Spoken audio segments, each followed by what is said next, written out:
Blessings and peace, beloved. Just want to share with you a few more pointers that you can use to boost your immunity. And I just want to encourage you today with the things that you can use by way of herbs and a proper diet that would boost your immunity. And so I'm just going to give you a few formulas.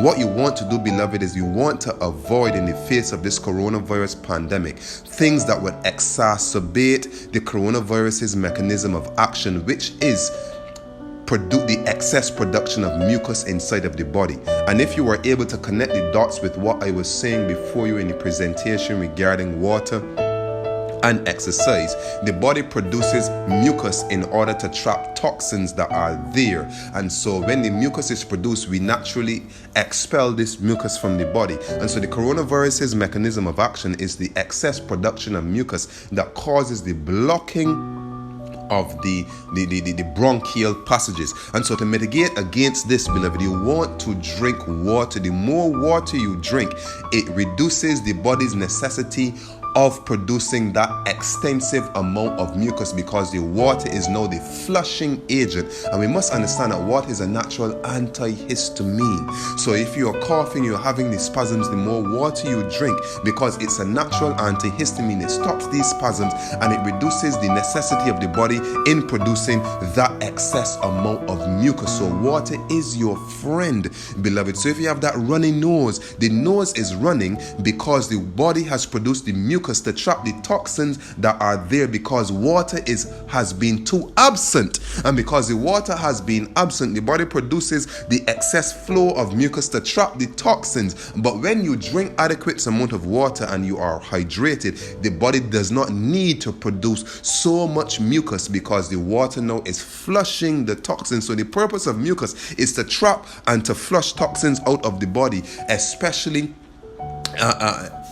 in the absence of adequate supply of water. But in order to do this, in order to create this mucus, the body borrows water from the interstitial layers of the organs, of the layers that exist between organs and cells, and so on and so forth. And it can even go on to take water from inside the cells, thus dehydrating the body more. And so the body has a water balancing system inside of it, and histamine is an active agent inside of this process. And so you need to be adequately hydrated, because your water is necessary for basic cellular function. The more water you drink, the more easily you're going to be able to get rid of toxins. So in the face of this coronavirus, beloved, in the face of increasing your body's natural immune response, water is a key player. It's a key change agent, and you will not have that excess mucus blocking up your system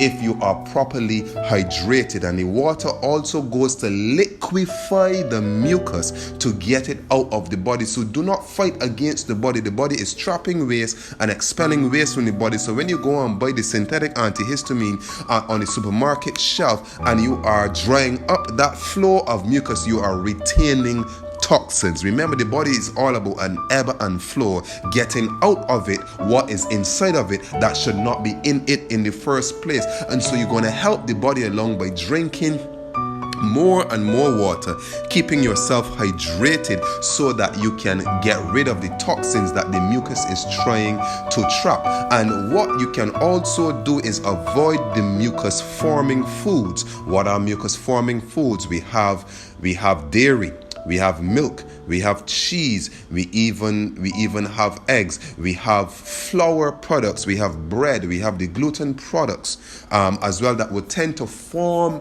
a lot of mucus. So if you or your loved ones may be suspected of having coronavirus, you need to avoid these things, because these things are detrimental to you at this time. They're exacerbating the situation, and you want to give your body as much fighting chance and helping hand as you can. So you avoid the mucus forming foods, avoid meat, avoid sugars, avoid pastries, avoid ice cream, avoid chocolate, avoid these things, because you're going to exacerbate the situation and in the production of mucus. But what you want to do is increase your intake of fresh fruit and vegetables.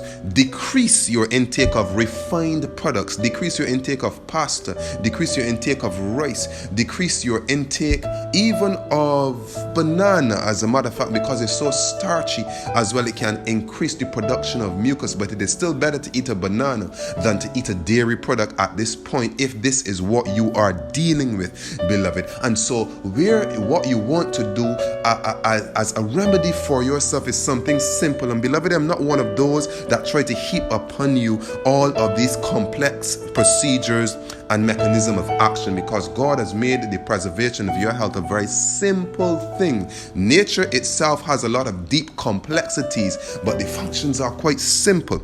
All right. And so what you want to do, beloved, you're going to take 3 carrots. You're going to juice these 3 carrots and include with these 3 carrots 3 figs of garlic and a piece of freshly cut ginger,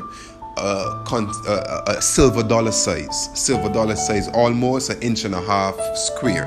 And you're going to juice this, you're going to drink this. You can drink this 3 times a day. You're going to get your vitamin C, your vitamin A, and you're going to get antifungal, antibacterial, antiviral properties within these natural things that would boost give you a fighting chance to fight off this infection. So you're going to juice that 3 times a day, beloved. But I want you to go to the supermarkets, go to your gardens, wheresoever you have, and pay very close attention to what I'm telling you right now in this moment. You want to go and purchase the herb thyme. So if I had seen panic buying over thyme, I'd be like, yes. Now the herb thyme is a antiviral, antibacterial, antifungal, and an antimicrobial agent, scientifically proven to kill infections in the nasal passageway, in the throat, in the lungs, and in the genitals. So what does it do? It kills infections in the nasal passageway,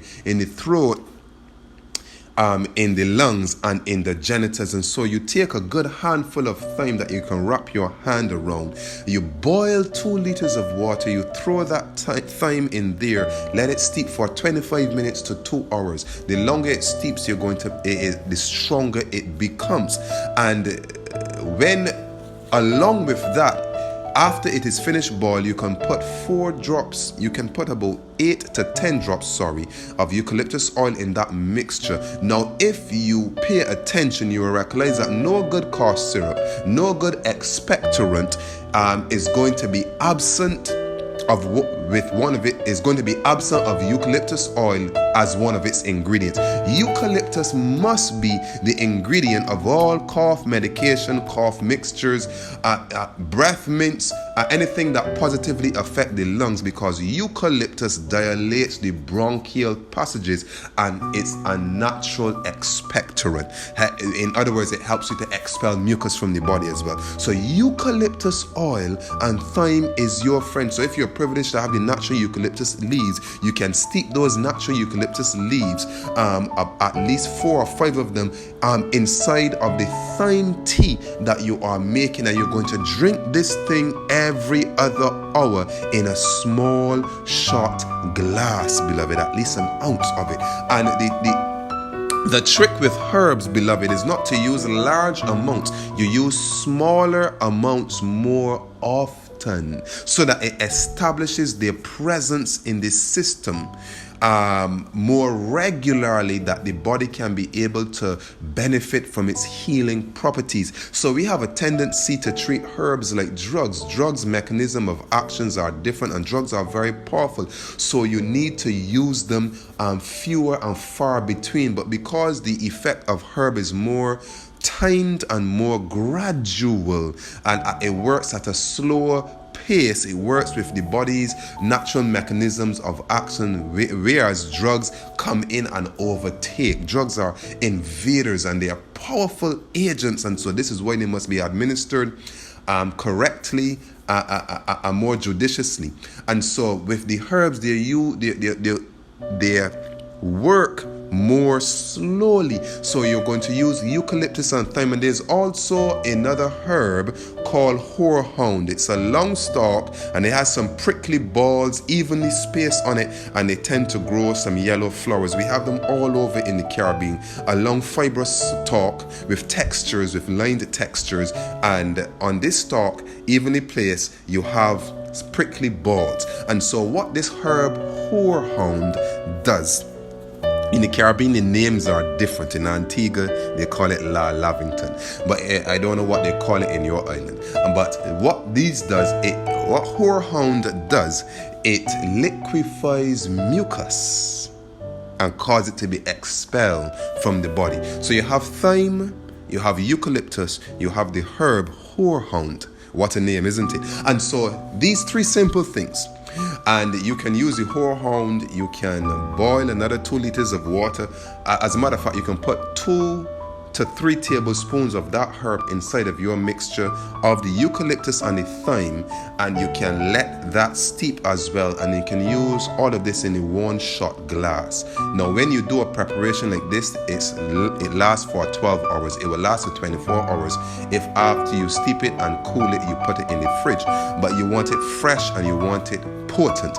And so 1-shot glass, beloved, and you use this every other hour, and this will help to kill the infection, expel the mucus, and this will help with the immunity, along with the deep breathing exercises, the exercise, the adequate drinking of water, and the juicing of those carrots and those gingers and garlic. And so this is what you can do, beloved. This will help you, and this is something that I personally know and have experienced with so many people. This will be of extreme benefit to you. So health is not dependent simply upon what you take. It is dependent upon how you live, beloved. So pay close attention to your health. Take charge of your health. There is hope, beloved. There's many things that you can do to preserve your state of health. This is the Word of Health with Andre Knight.